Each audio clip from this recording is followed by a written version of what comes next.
Hi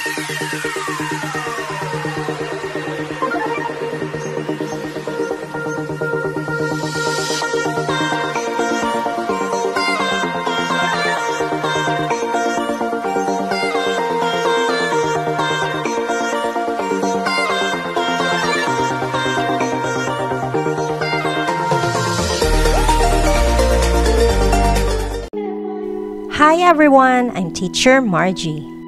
Sa video na ito, ipapakita ko ang user manual ng Electronic School Form 7. Dapat nating tandaan na basahin muna natin ang user manual ng Electronic School Form 7 bago tayo mag-encode sa template.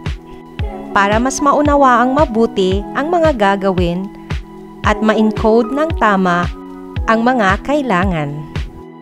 Narito naman ang link kung saan ninyo pwedeng ma-download ang official na manual ng School Form 7.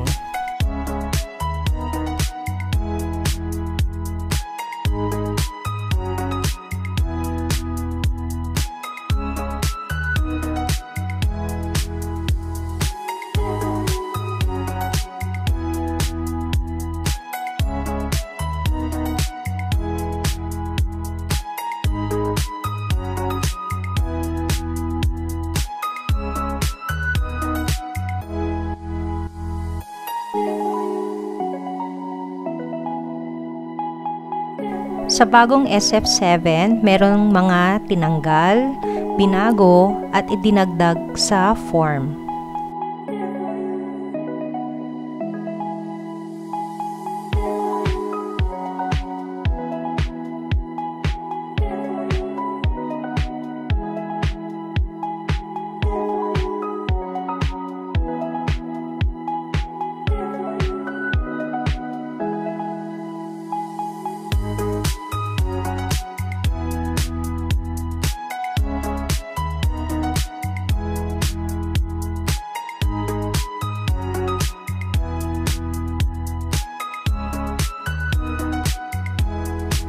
Kailangan ang laptop mo ay merong naka-install na Microsoft 365 64-bit. Nakalagay naman dito ang format ng file name ng files. So, ang format ay ESF7-region-schoolid-schoolname.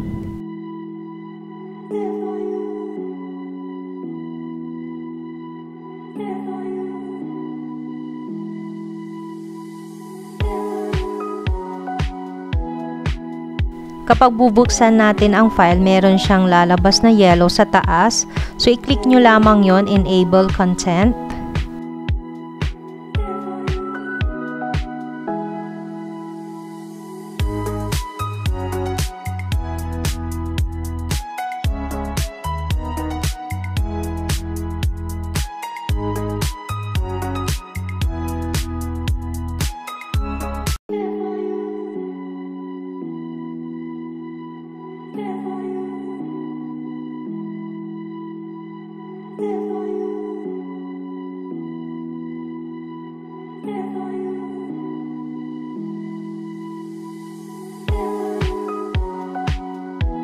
Sana nakatulong itong video na ito para maumpisan nyo na rin ang paggawa ng School Form 7.